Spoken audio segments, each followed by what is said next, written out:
Hello and welcome. You're watching Closing Trades here on ET Now. I'm Harsh Saita, and let's quickly look at the Nifty. And we've, in fact, sustained the gains that we've made all through the day. And of course, it was a weak start to the day, but we've done fairly well as the day has gone by.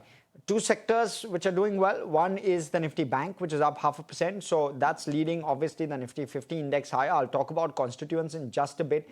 But there you go. That's on the Nifty Bank. Doing fairly well for itself, nearly 300 points in the green for the Nifty Bank. And you're looking at the auto index, which is doing extremely well for itself, 1% plus higher on the Nifty auto index, as you can see. So those two obviously standing out. Outside of that, pharma, metals, PSU banks, all of the others also doing decently well for themselves. In terms of points contribution, you look at HDFC, Kotak, and you'll see that likely when these two move the way they have today, 1% higher on HDFC, 2% plus higher on Kotak, you'll likely see the kind of move on the index that we've seen. But outside of that, even a Reliance is chipping in, and so is an Eternal. Let's pull up a Reliance, see how that one has shaped up through the day. Well, it's built on the gains again, 0.6% higher, and mind you, it's a heavyweight, and therefore you're seeing the impact. But Eternal is where some bit of zing is, and look at that, 2.6% higher. Largely, Kotak and Eternal really standing out in trade today.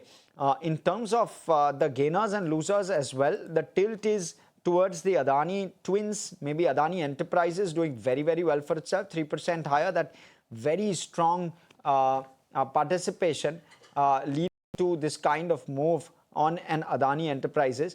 But outside of that, Geofin doing well, Tata Steel up 2%, DRL also up around 1.8, 1.9 odd percent, and a Maruti is up 1.7% as well. So you're seeing all of those stocks trading in the green. The breadth on the Nifty is extremely strong as well. So that is also carrying the market higher. You're talking about quickly onto the Nifty Bank as well, because that's the other one which is chipping in meaningfully. Of course, Kotak we did speak about standing out. But outside of that, you'll see a Canara Bank, a Federal Bank, an SBI. All of those also in some fashion are chipping in to the Nifty Banking Index. AU Small Finance, after the kind of move it showed yesterday, is down 1.8%. So that's the way in which the Nifty Bank is trading. And in terms of the mid and the small cap, the broader market's also trading well in the green. And you're seeing a good tick on both of those. The Nifty small cap is also up around 0.5% thereabouts. Again, the favorable breadth is what is standing out and is aiding the market. And I'll quickly pull up the Nifty 500 as well, just the gainers and losers. DCM Shriram standing out there. Natco Pharma, KFin Tech, BSE, Aether, Angel One are all the ones which are really standing out. Sobha also is the one standing out, but on the negative side, 3.3% lower on a Sobha. So that's how the tilt is. The advanced decline continues to remain positive, which is aiding the markets higher. Naveen Mathur joining us though, and completely separate conversation. This is a conversation on the Rupee, of course, and the Rupee has slipped to a fresh all-time low, very close to 90.5 now on the dollar. Naveen Mathur, Director Commodities and Currency at Anand Rathi Share and Stockbrokers, joining us. Naveen, we continue to slip. Talk to us about whether you're seeing this as a calibrated slip of the Rupee, or is this something of a concern? Your sense, first off? Thank you very much, Harsh. Good afternoon to all the viewers. Great having you here. Thank you very much. So I think it's a calibrated move. I don't think so that the Rupee should depreciate further. The negative cues, particularly today, have been the Fed meeting results. The little bit of a hawkish stance still remains. The Federal Reserve decided to see the inflow of the coming data.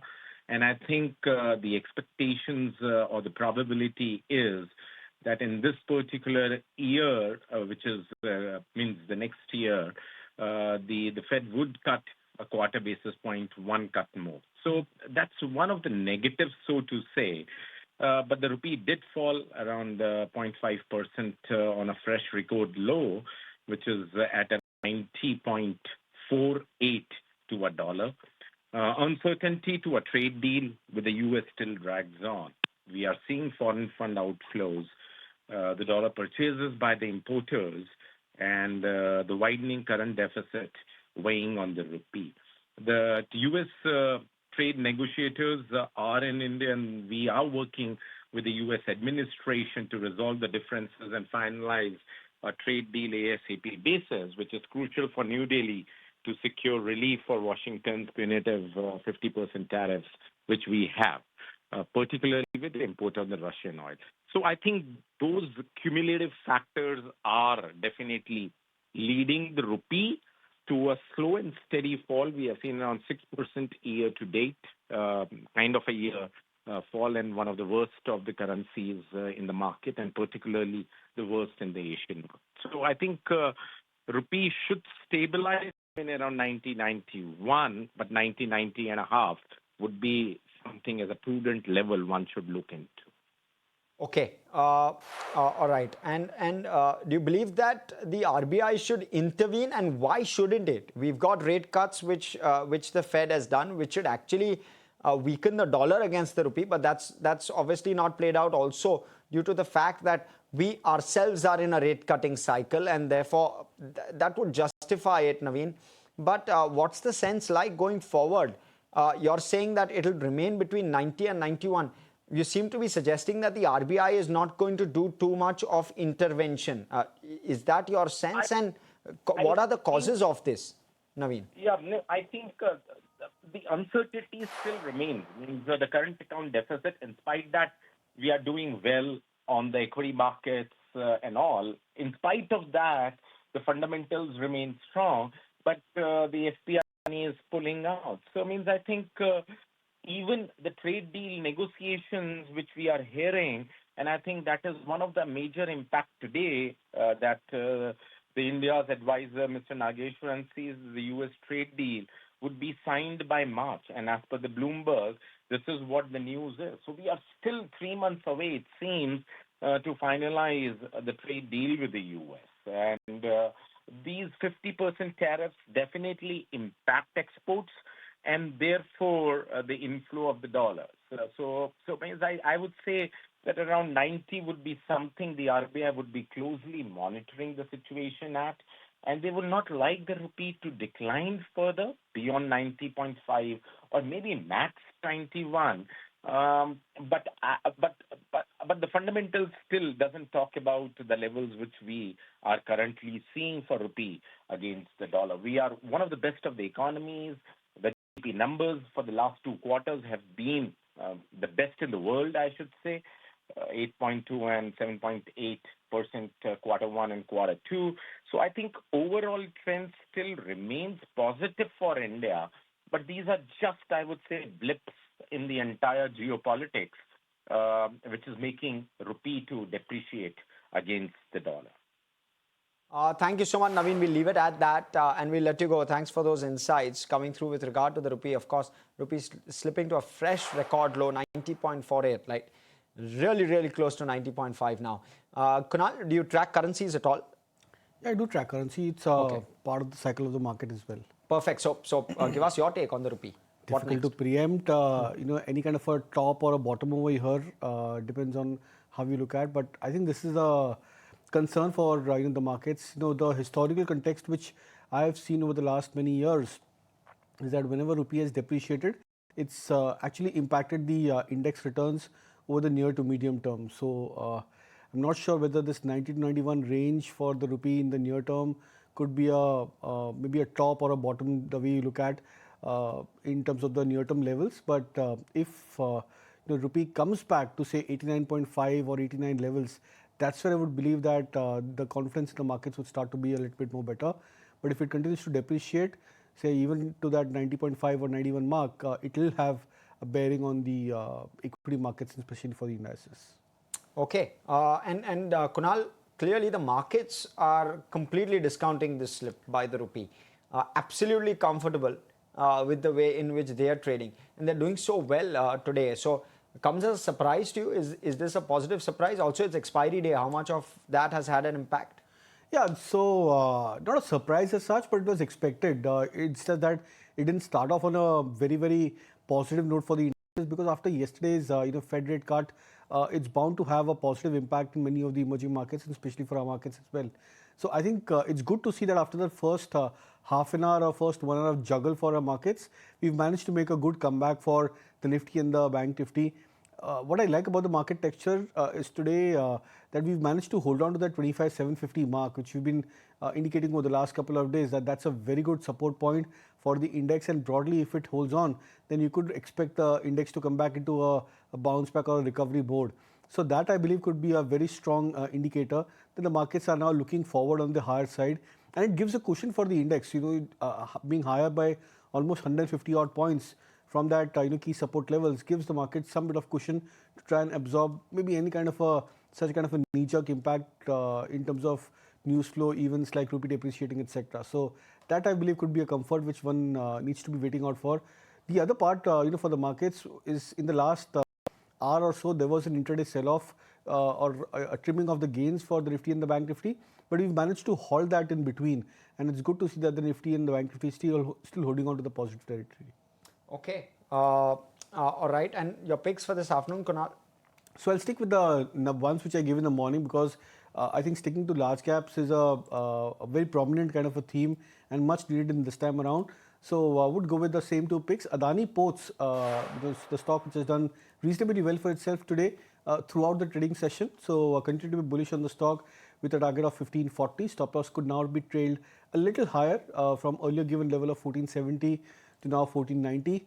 Reliance continues to be a top draw. I think the stock has done reasonably well, recovered quite well from the intraday lows, but the stock still seems to be very strong on the short-term chart. So would look out for 1580 as a target for Reliance Industries and stop loss at 1510. Okay.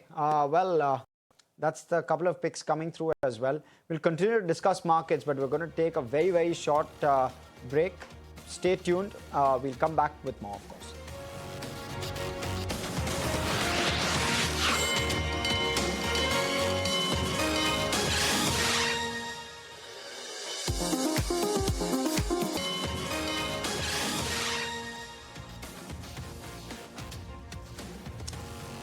Welcome back, and thanks for staying with us. Kunal, the Nifty Bank is doing fairly well for itself today, and it's holding up, and along with it, it's aiding the Nifty 50 index as well. In particular, HDFC holding up very well, 1% higher, and Kotak 3% higher.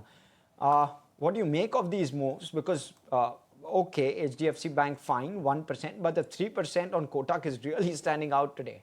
Yeah, that's the standout part for the banking index today, and it's good to see Kotak Bank, I think, trying to make a comeback of sorts, because it was a stock which had a very high potential.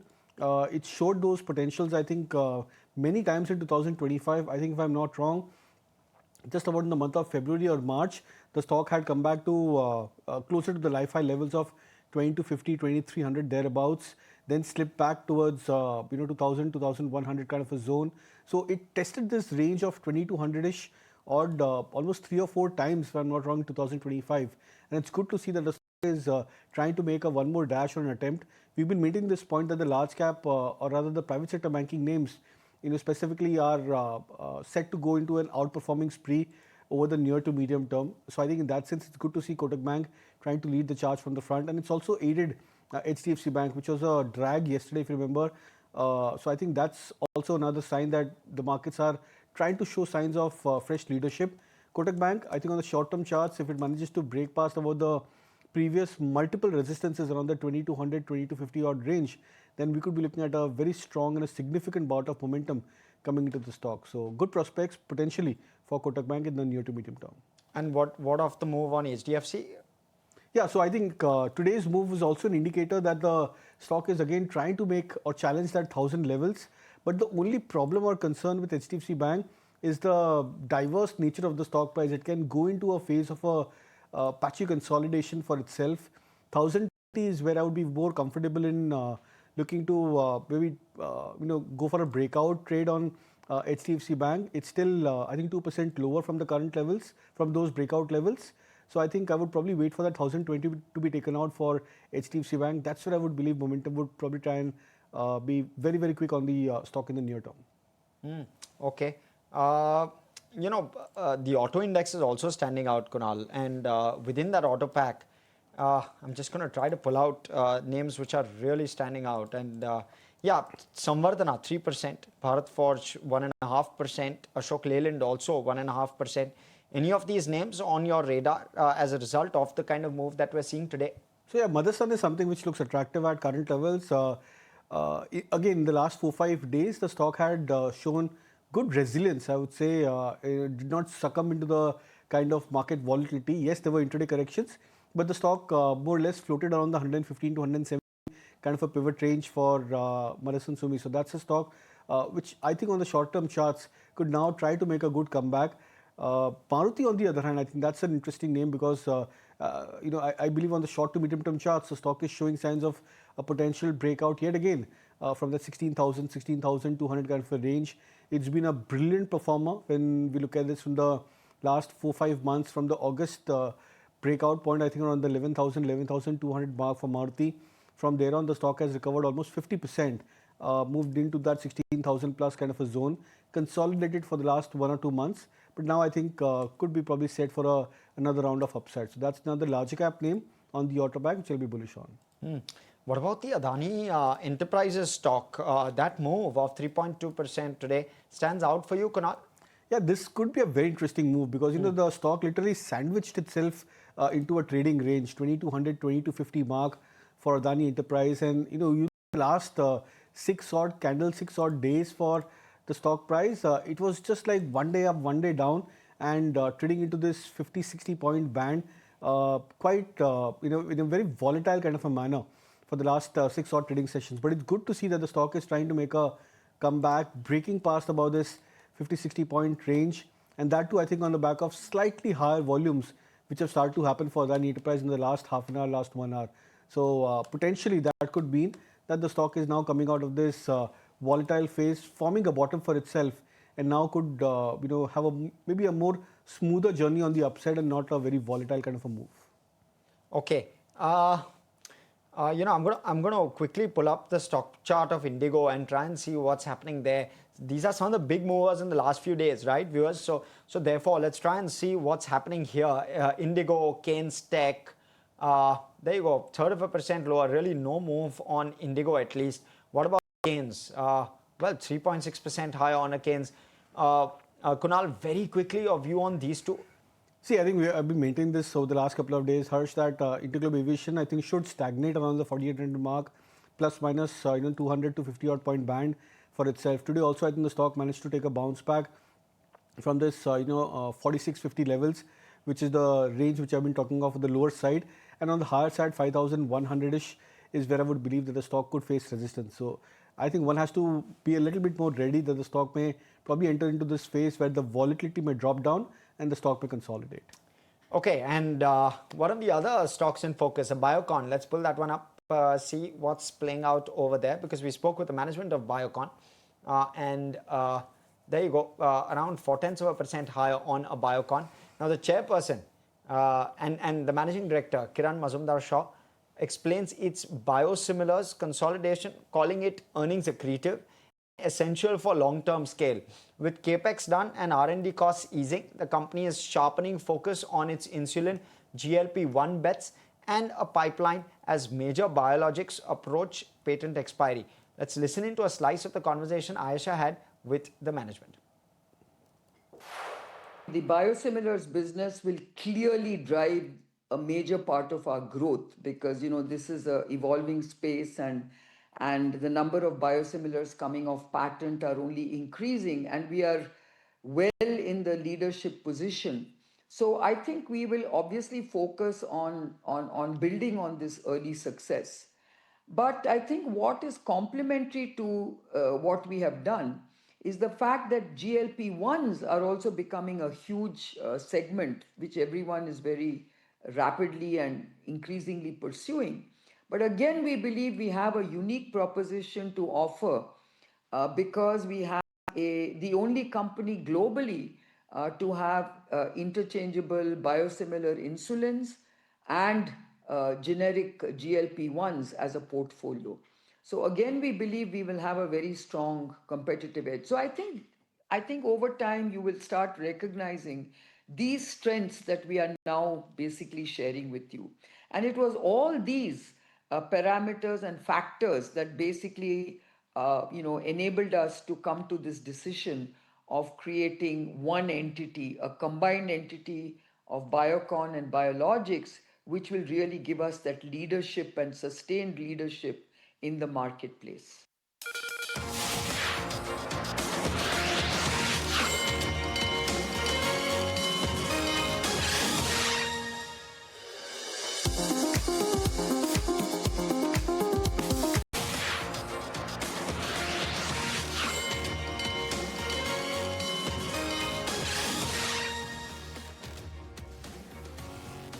Welcome back, and we're going to give you a quick update with regard to Indigo. In fact, the DGCA has issued a new order after the recent airport disruptions mandating stricter 1 hour on-the-spot inspections at airports. These will include both routine and surprise checks. Sameer is here with more updates on this one. Sameer, what do you have for us? Okay, we'll patch Sameer in just a minute from now. Let's try to quickly take stock of some of the indices, and except for the Nifty FMCG, which is absolutely flat, maybe slight positive bias that the Nifty FMCG is showcasing in trade, you're seeing pretty much all sectoral indices do fairly well for themselves. And let's go across. I believe we have Sameer with us. Sameer.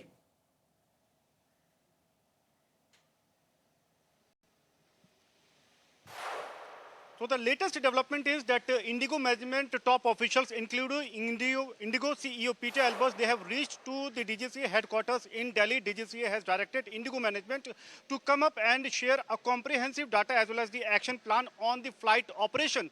Specifically, what was the reason behind the massive flight disruption?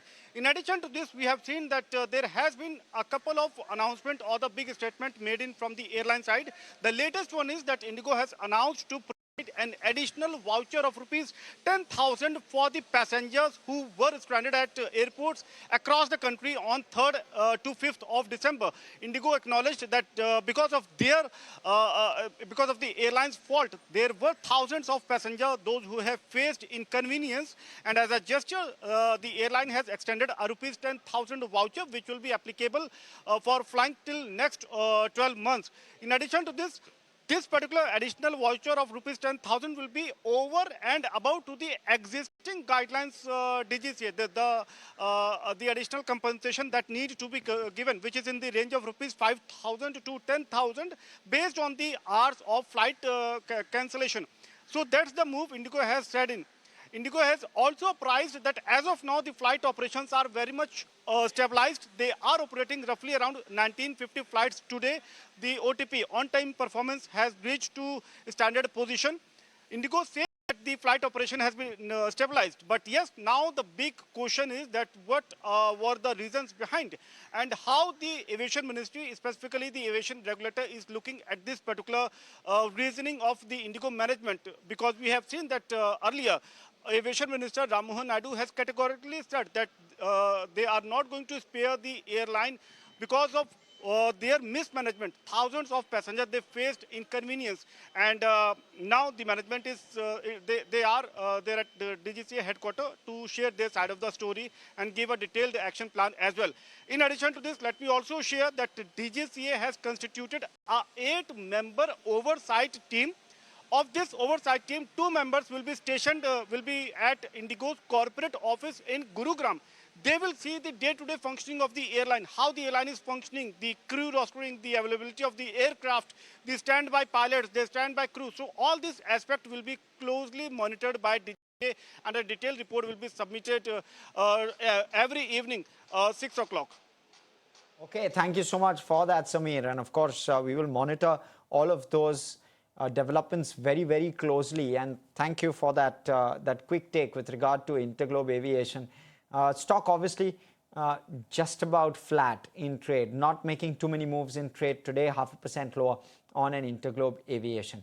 Now let's go across HCC. That's the one that's really buzzing in trade, and this comes after news that they have reduced their debt exposure arising from corporate guarantee through prolific resolution. Now, this has happened. It's a significant development. Ashesha here to help explain and break this down. Ashesha, what do you have? Well, yes, so they are clearly looking at deleveraging and reducing their debt, and that is clearly the reason the stock is up 3.5% today. The company informed the exchanges that they have reduced their debt exposure significantly. That is from the corporate guarantee that was issued to Prolific Resolution Private Limited. The company also said that they earlier transferred an aggregate debt of about 2,854 odd crores, along with 6,500 crores in awards and claims to PRPL. In fact, along with interest, this debt amount stands at about 3,935 odd crores. Now, HCC still retains about 49% stake in the company. The guarantee obligation has now been reduced from 100% of the outstanding amount. The company has clearly said that they are looking to deleverage, because of which they have undertaken this step. Current obligation now stands at just about 571 crores from about 4,000 crores earlier, representing nearly 20% of the total principal amount that was being transferred. So yes, big plans underway. Company is looking to reduce their debt, and that is the reason the stock is gaining 3.5% in trade. Thank you so much for that, Ashesha, for bringing us that story with regard to deleveraging. But let's bring on board Unmesh Sharma, who's the head of institutional equities at HDFC Securities, joining us this afternoon. Unmesh, great having you. How are you placing your bets in this market, and how are you viewing the market at this point? Give us a sense of what you're looking at in terms of where the market is headed maybe 3-6 months from now. Thanks for having me on your show. Great having you. So it's been a very confusing market, in the sense that there has been one major cross flow, which is that on the global front there has been selling, and on top of that, the as people await the trade deal, there has been weakness in the currency. On the other hand, the domestic flows, including the data that was received yesterday, continue to remain very strong. As a result of this, what started to happen is that we've also seen that while the indexes are going up, if you look at portfolios, especially those in multi-cap or small and mid-cap, have actually taken fair bit beating. So currently, what everyone wants to know is not just where the Nifty is going, but also whether there is whether the selling on that front will stop. So to answer that part in two parts, one is that if you look at headline Nifty, given the fact that despite the fall, it has been one of the worst performing global markets this year. Okay, at this point in time, in December, a lot of the FPIs do not take fresh bets, so we'll have to wait till January. But we recently visited the US, and what we found is that incrementally there doesn't seem to be that much interest in going further underweight on India. So, and that can show up a little bit, that has shown up a little bit on the abating of the selling as well. On the other hand, what's also happened is that the market's not really cheap. And as people start to look at what happens in the quarterly earnings, commentaries and outlook for the FY27, we will start to see the direction in the market. It looks like it will remain range bound with a clear bias towards large caps, and only those small and mid caps where actually earnings delivery is certain. So next 3, 6, 12, 9 months, we expect to be extremely challenging. Our model portfolio has a strong bias towards large caps, has a strong bias on the mid caps, and very specific stocks, and to a large extent is domestic facing. Okay. And Unmesh, so let's talk first about the global setup. Tariffs, you've got rate cuts across the world, and you've got a possible exposure to India, export-facing sectors, plus you've got a depreciating rupee. How do you play these 3-4 themes, which are more global-facing? IT, of course, is the one good way to play it, but at this point, is the risk-reward looking attractive there, or is there another way you play these themes? So if you look at it from the index perspective, the big issue is that if you break down the earnings, the tariffs per se do not affect earnings as much, because still dominated by domestic sectors. Having said that, that small component of IT and pharma to a large extent, which is driven by the foreign trends is mostly indexed to the US. So from that perspective, it does make a difference. Now, in an environment where services have not been taxed and the H1B is really not such a big issue, Right. and the depreciating rupee, the IT sector would have been an obvious one to bet on. The problem there is that when we speak Unmesh, to I have investors, you on a bad feed. So I'm going to have to pause you there and we'll come straight back. We'll try and repair that and come straight back to you for that answer.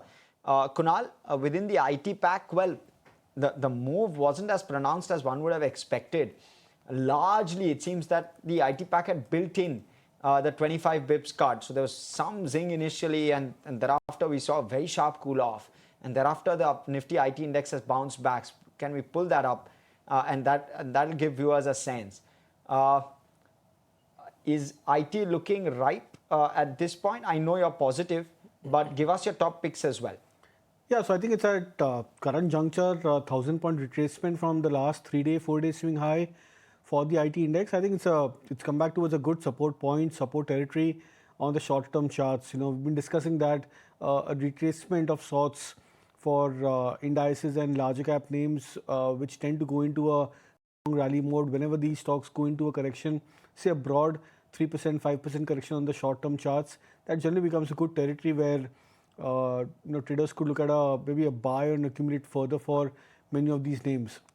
In that sense, I would continue to be bullish on larger cap IT names prominently. So I think Infosys, TechM, something which I think on the charts still look fairly attractive on the short to medium term basis. Coforge, Persistent are the ones which look attractive on the medium term charts on the mid cap arena from the IT pack. Interesting. Okay. What we'll do is slip into a very short break. We'll continue conversation on the other side of it. Stay with us.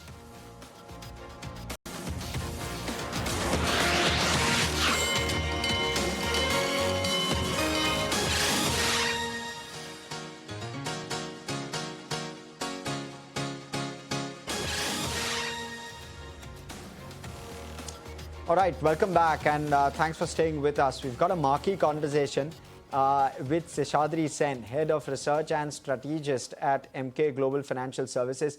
The call that Seshadri has made on the latest note that he's written is a call on the Nifty, 29,000 by end of 2026. But we'll come to you in just a minute, Mr. Sen. Before that, let me also bring on board Arpit Beriwal, Manager Derivatives Analyst, Equity Research at Motilal Oswal Financial Services. Arpit, how are you viewing the markets? What are the levels you're looking for right off the bat on the Nifty? Very good afternoon to all. So if you talk about the headline indices first, if you look at the chart structure of Nifty first, so Nifty has been trading in a broader range between 25,700 to 26,250 levels from last almost 19 sessions.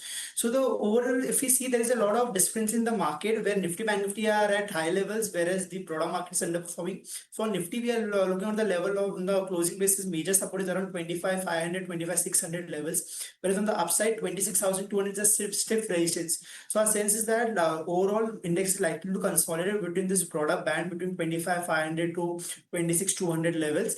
On the immediate basis, 25,750 is a major support area. That is its 50 demo also. So we are closing watching that. But at the same time, 2650 is the major hurdle levels.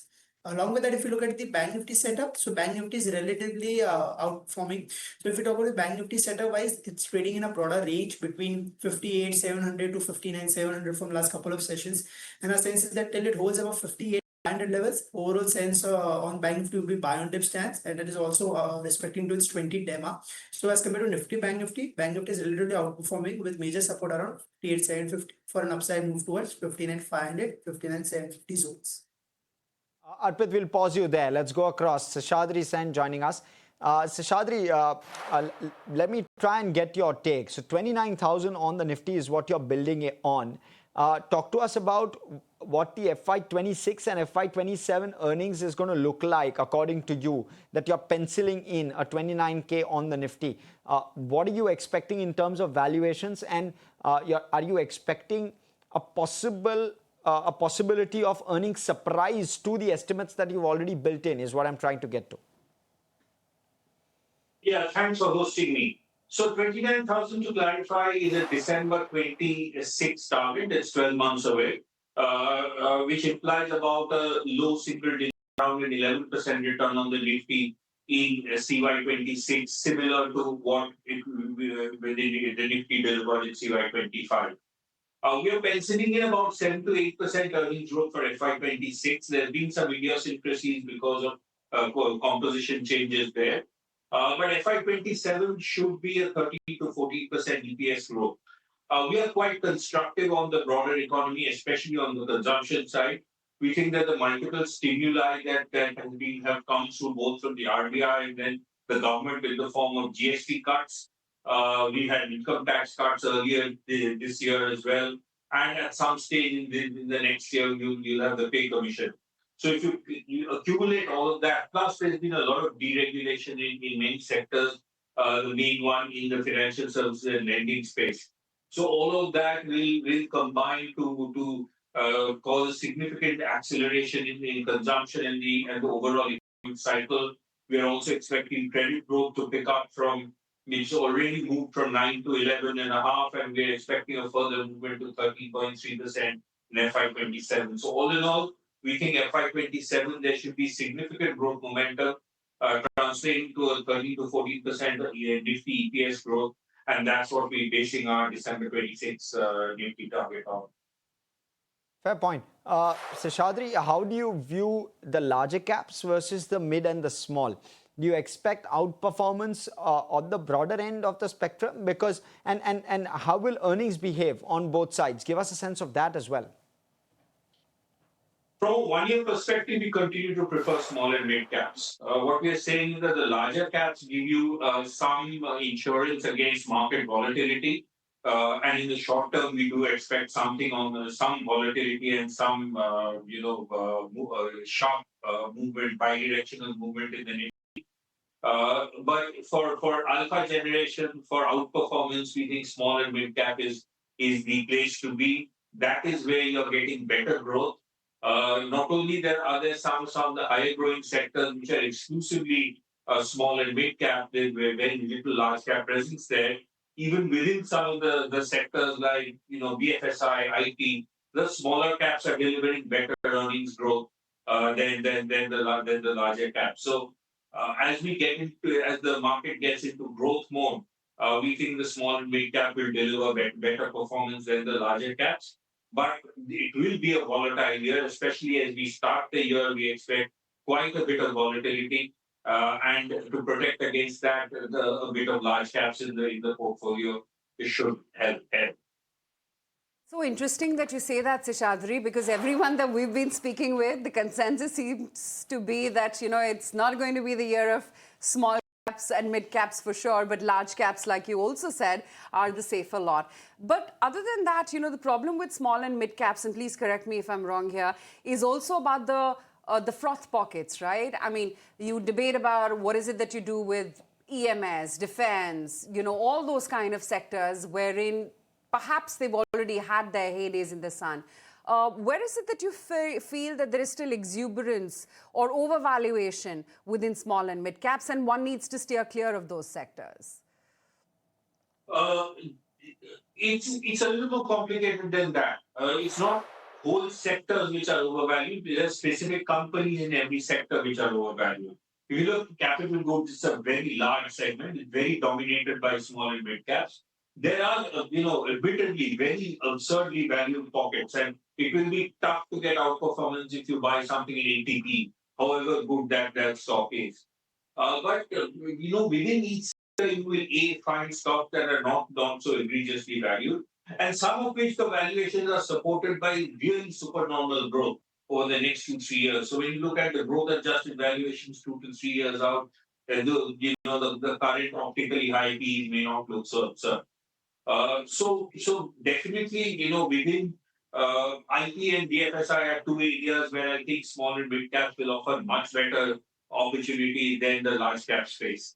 And within the so-called more expensive sectors, some of which you just alluded to, if you look hard enough, there will be some stocks which are in takeoff stage on growth. Valuation may look optically high, but if you really do your work and figure out the growth momentum, I think there is a lot of money to be made there as well. So, going back to your original comment on my being contrarian, I don't treat small and mid cap space as a monolith. The moment you start doing that, then it stops making sense. But it's a huge segment. If you take the whole market, remove the top 150 stocks, that's your small and mid cap space. There is plenty of opportunities there to make money. And I repeat, if you want to generate outperformance, that's where you should look. The large caps will offer very limited outperformance from here on. And within mid and small caps, Seshadri, you believe it's going to be IT and BFSI? Those are two examples that I gave. I think you should need to look at consumer discretionary is one space that in terms of our sectoral approach, we are actually underweight on IT and BFSI because we don't like the large caps there. And consumer discretionary is one space where we are particularly excited. It's a very large space, admittedly. If you want to slice and dice in auto and auto hanks there, will provide you a lot of opportunities. The internet space is something that we are very excited about. And almost every month there are newer stocks getting added to that space. And I think that's a really long-term growth space where you have to look through the near-term optical losses, etc. And if you pick the winners, I think they can show hyper growth for half a decade at least, if not longer. And once you account for that, then the valuations don't look so determined. Seshadri, so within consumer discretionary, you spoke about auto as being one of them.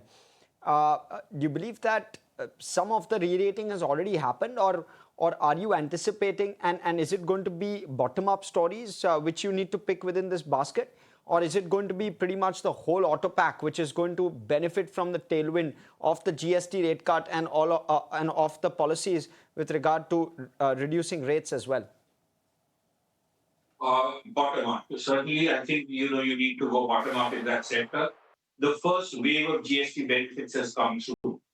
Not in the camp it says that this is a 1 quarter and done kind of phenomenon. The GST cuts will have a much more longer lasting effect on aggregate demand in the auto space.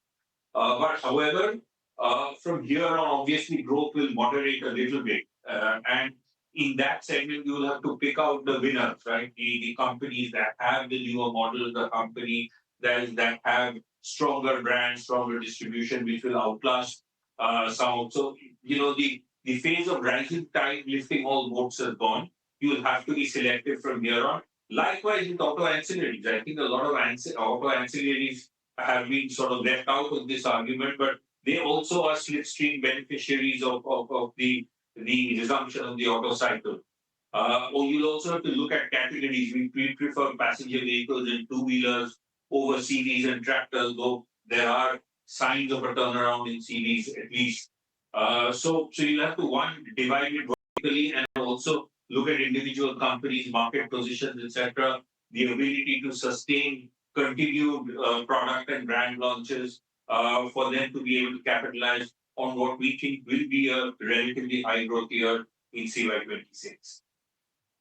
Okay, and on the consumer discretionary side, otherwise, Seshadri, outside of auto, you also like maybe air conditioners, maybe that sector, that space seems to be attracting your eye. Talk to us about rural versus urban. Is there going to be an outperformance in any one of these, or is it going to be pretty much across the board? See, I don't like the rural-urban. I think the rural-urban divide is a bit artificial. I prefer to talk about premium and mass. At the moment, I would focus on premium.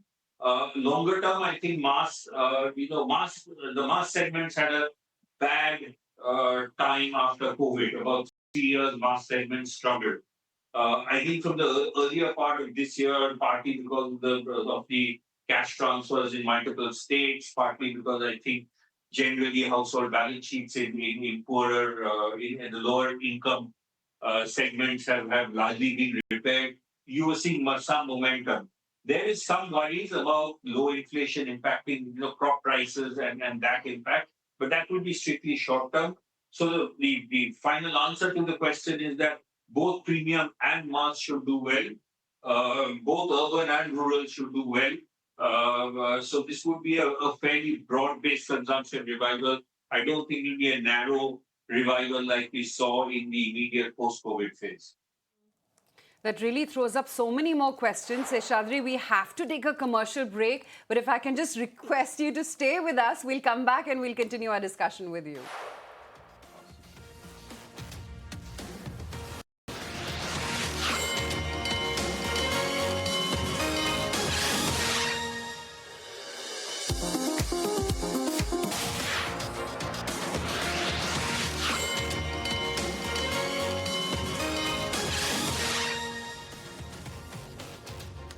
Back with closing trades right here on ET Now, and we're still in conversation with Seshadri Sen, Head of Research and Strategist at FK Global Financial Services.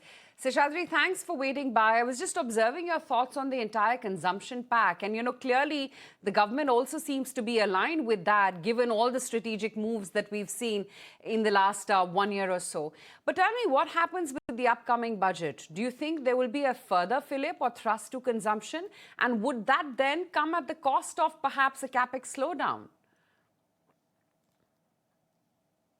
No, I don't think there will be any further specific stimuli except for the provision that will have to be made for the wage pay commission that is coming up in the next financial year.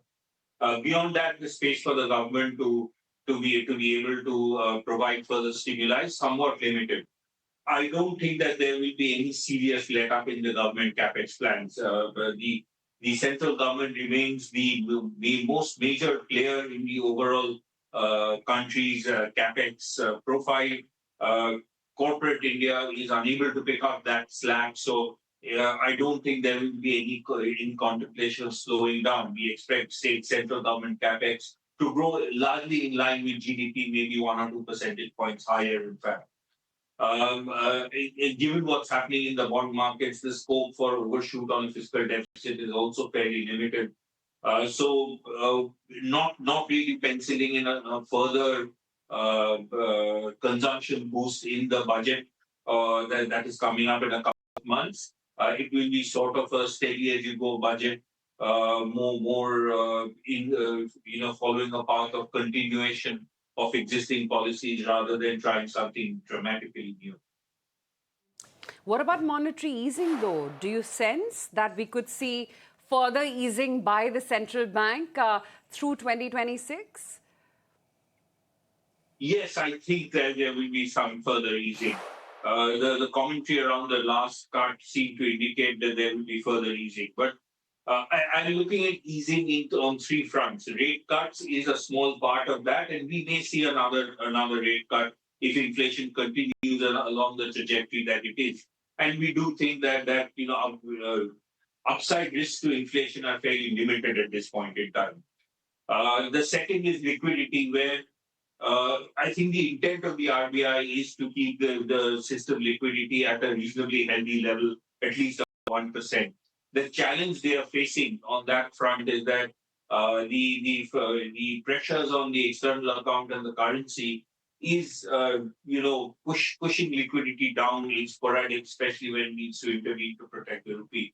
So that is an equation which the RBI will manage, but there will be sporadic bouts where that liquidity is not available, and transmission will slow down to a little because of that.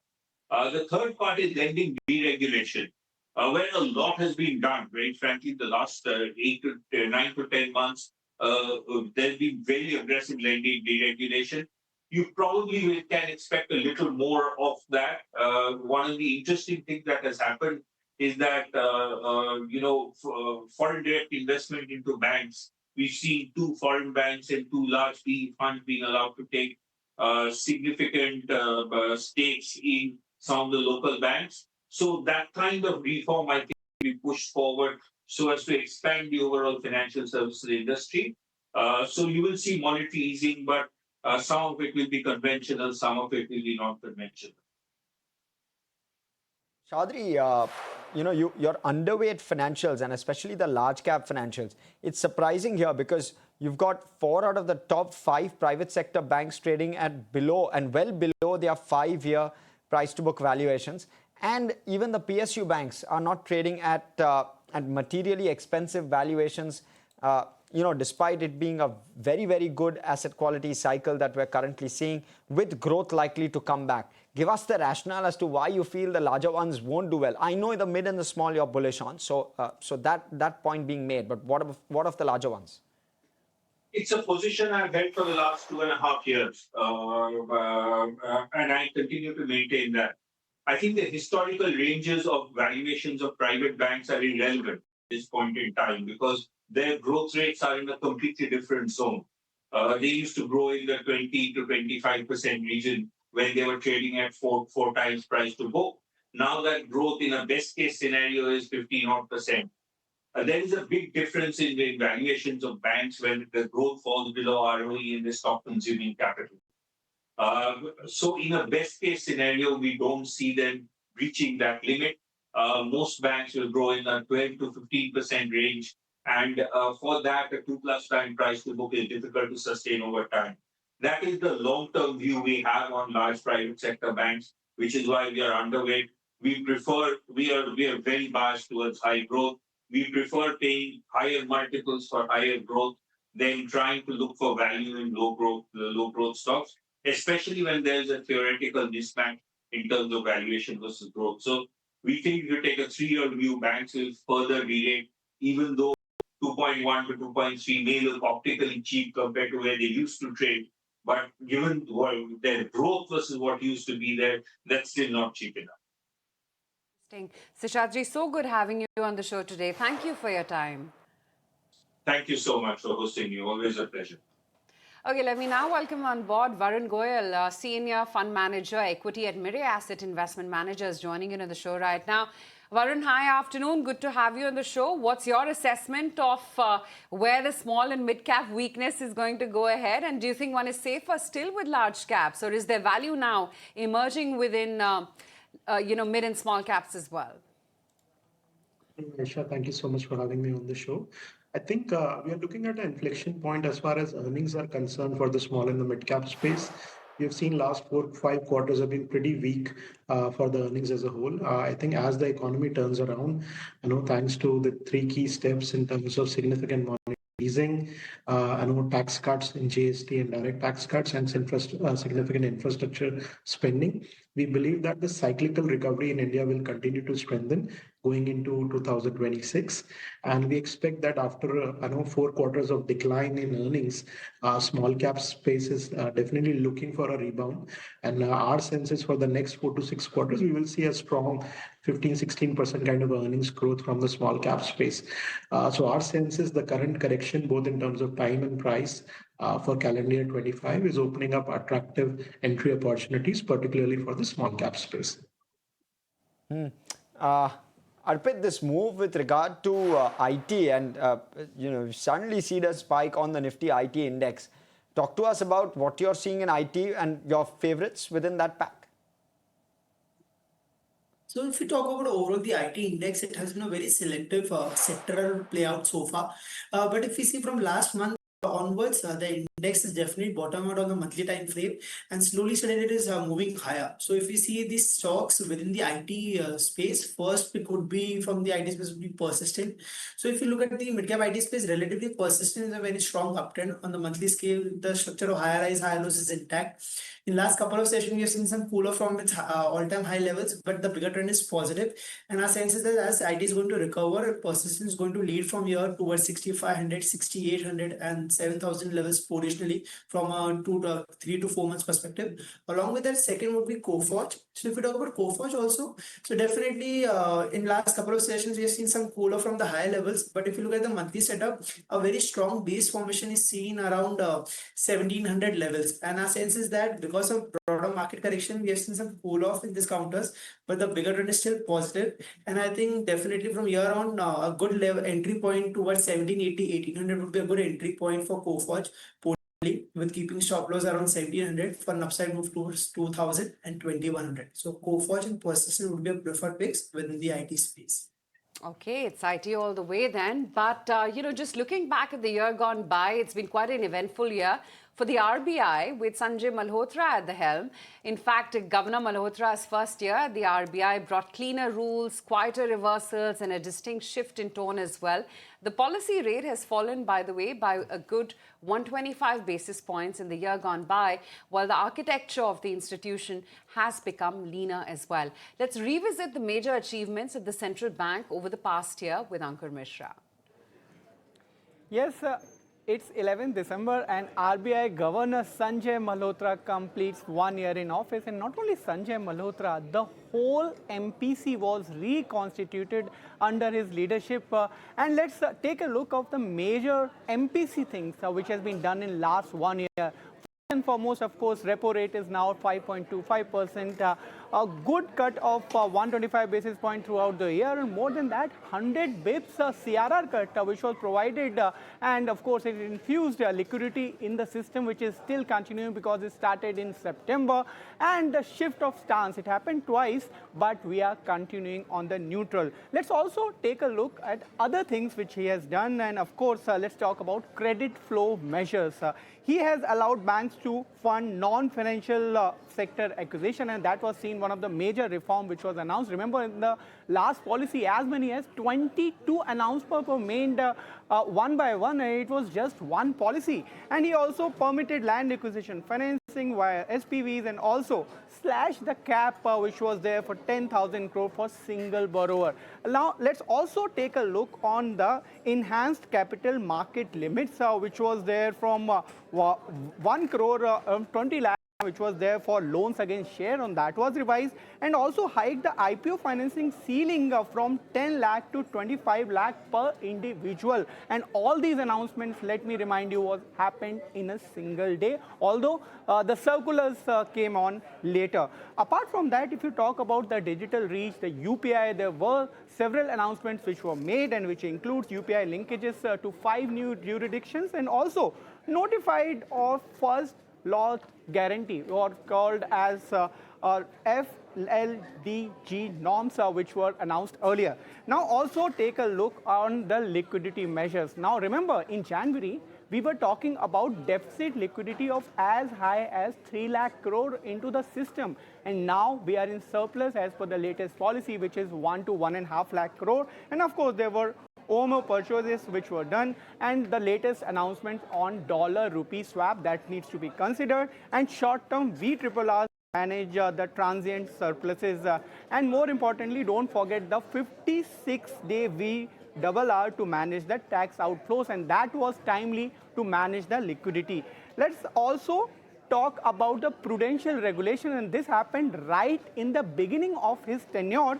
Remember, there was earlier announcements which were spooking the markets as well as bankers regarding project financing as well as LCR. He held back for a while, gave enough time for banks for implementation, and finally that was reduced project financing to 1 to 1.25%, 5% provisioning norms for project financing were held back, and later on it was just announced for 2.5%, which was much better than what was anticipated. And not to forget the last thing, taming the inflation, and that is the mandate of MPC.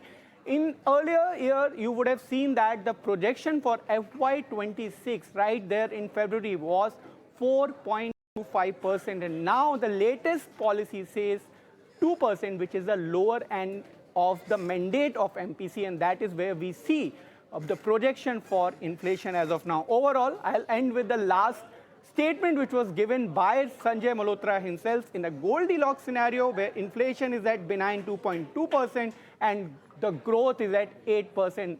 So ideal scenario where RBI Governor Sanjay Malhotra is sitting now. Okay, that's how the RBI governor's reign has been in the last 1 year that he's been at the helm at the central bank. Just taking stock of where the markets are settling in at for the day. And, while we've seen a fair amount of volatility so far this week, right now we're holding up 150 points. And at least on the futures, we're back at that 26,000 mark. Idea, Angel One, KFintech, Dixon, BSC. These are all the names which are the ones which are holding out. But on the weakness, AU Bank, AB Capital, ICICI Pru Life, IOC, and Supreme Industries are the ones which are lagging as we speak right now. Quiet for Asian Paints, Bajaj Finance, Bharti, ICICI Bank, Axis. Some of these blue chips are the ones which are in the red as we speak. But yes, it's really telecom, cement, technology. They are the ones which are the leadership sectors as we speak right now. But Varun, in the year to come, where do you sense sectorally leadership would emerge in the markets? I think the cyclical sectors like BFSI and auto will continue to be the leaders. Our sense is with the significant GST cuts, the auto sector should continue to see strong revival in volumes. And we expect four-wheeler companies, two-wheeler companies, and incrementally even the CV side should see better days. I think BFSI continues to be one of the most attractively priced sector in the market. We expect with further monetary easing, the credit growth to get better. There is no sign of a credit cycle yet, and we believe that the asset quality should remain well behaved. And we believe with the significant infrastructure spending that the government is doing, engineering and capital goods space should also see very strong earnings growth. So broadly, we remain constructive on the domestic cyclical sectors. What do you make of some of the OMCs? Oil has been absolutely flat. We've very, very favorable kind of tailwind that we've seen from oil. OMC is a good bet at this point. Varun, that's for you. Yeah. So, we believe that with the current outlook, both in terms of supply and demand, as far as oil production is concerned, I think the non-OPEC oil output will remain pretty strong, and it will, easily match the incremental demand which is coming in. So, as such, we expect the oil prices to continue to be well behaved. In that scenario, the marketing margin for, Indian OMCs should continue to be pretty robust. I think at this point of time, they continue to make upwards of 4 rupees per liter on, diesel petrol, and that should continue in the short to medium term. I think refining cycle also continues to get better, and therefore we expect the profitability for the OMC space to look quite good in the next 4 to 6 quarters. Okay. Kunal, within the broader markets, there are some movers, and within that pack, you can see something like a DCM Shriram, which is up nearly 6% in trade. I understand that they've signed an MOU, so there are certain fundamental factors. Not sure if you track this one closely, but do you have a view? Yeah, I think the stock looks okay, but I think as a theme, if I have to say that in the last 2-3 days, there have been many mid caps and small caps which have recovered from their 52-week lows. Volumes are something which have been very attractive. So, case in point, DCM Shriram, many of the other names which have seen good volume pickup, from their 50 lows. So that generally tells you that maybe that interest is spiking up back again into many of these beleaguered small caps and mid caps as such. And there could be a point in the market where these stocks may start to look a little bit more favorable, and that volatility, the downtrend, the push which these stocks had in terms of a corrective phase, I think that could be behind for many of these names. But the only catch for that is that these stocks need to have a follow-through price action, not just for a day or two, but at least for a pattern which could be observed over the next 1 to 2 weeks. If we see that happening, then I believe that we could establish a case that many of these stocks which are rising on the back of very high volumes from their swing lows, or maybe in many cases multi-month lows, I think they could have formed a major bottom for themselves. Name a few stocks, Kunal, where you actually think that bottom is getting made. Sugar names, look at Balrampur Chini, look at Renuka Sugar, Praj Industries. So many of these stocks, you've seen good volume pickup. These stocks have bounced up from their swing lows. Volumes are coming back, and that could probably be a point where these stocks may look a little bit more attractive. Arpit, what about a Dixon Tech? 5% higher on that one. It's a very sharp move. Trying to get your take. So if we see last couple of days, we have seen brutal selling across the broader market. And if you talk about the chart structure of Dixon Tech, we have seen corrective move from 18,000 to almost 12,500 levels. So definitely the daily scale, we have seen some bounce back move on the daily scale as the broader market is witnessing some bounce back move. But the key level to watch out would be around 13,300 levels. And looking at the setup as on the weekly scale, it is still forming lower as low lows. So 13,300 levels would be on the closing basis we'll be watching out for. If it closes above that, then only there will be some reversal on the cards. But till that time, it will be a wait and adopt approach till 13,300 levels. Okay. And Varun, capital market plays, BSE for example, and Angel One, for example, and any of those looking attractive to you at this point, or largely even Stephen, where risk reward is concerned? I think financial savings as a theme has a lot of legs. We believe that will remain an attractive medium-term story. Our preference would be to names on the asset management side where there is a lot of operating leverage as the size becomes larger. Some of the select wealth management names also continues to see a good earnings traction, and as such, we remain optimistic on that space. Idea, Angel One, KFintech, Dixon, BSC.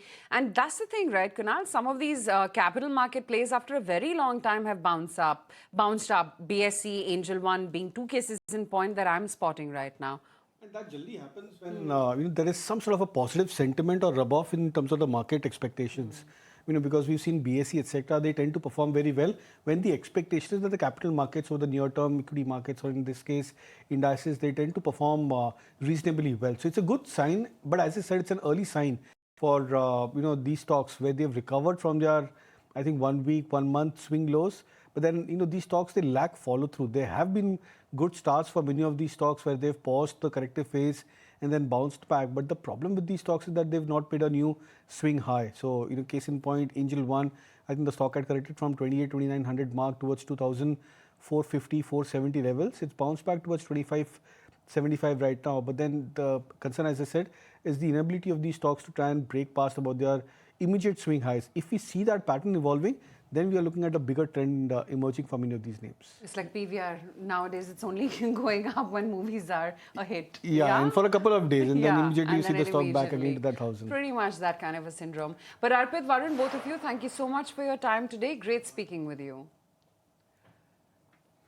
Okay, for the closing trades, I'm going to hand it over to Shesha to walk us through, or rather Snehi, who's joining us to walk us through how the closing trades are panning out. Well, yes, let's take a look at how the trading session has panned out today. Overall, good day of trade coming in. Yes, we saw a little bit of a soft start, but we've picked up quite well after that, after the midday mark of the day, and we've held above that 0.5% uptick on the Nifty. Yes, close to 25,900, but not quite there. So 25,899, 890 thereabouts is where we are at right now. For the sensex as well, a 0.5% uptick coming in, so looking good for the sensex too. Nifty Bank has simmered from the day's high. At one point, it was about 0.6% higher. Has come down slightly from there, but about a 0.5% uptick on Nifty Bank as well. So no complaints, because the advance decline ratio also is tilting quite in the favor of the advances, and that is what has kept the broader market also quite afloat today. You take a look at the Nifty mid-cap, the move that we've seen over there, a 1% uptick on the Nifty mid-cap space. Similarly, an 0.8% move coming in on the small cap space as well. So the broader market has stayed quite exuberant over the course of the day. Some Nifty winners: Adani Enterprises, Jio Financial, Eternal after under pressure yesterday is back in the green. Tata Steel, Kotak Bank, Dr. Reddy's, these are some of your Nifty gainers, all of them seeing gains of more than 2%. Other than that, on the flip side, if you take a look at Nifty losers, slight pressure coming in on something like an Asian Paints, Bharti Airtel, SBI Life. So these are some of the stocks seeing very nominal pressure from the Nifty 50 basket.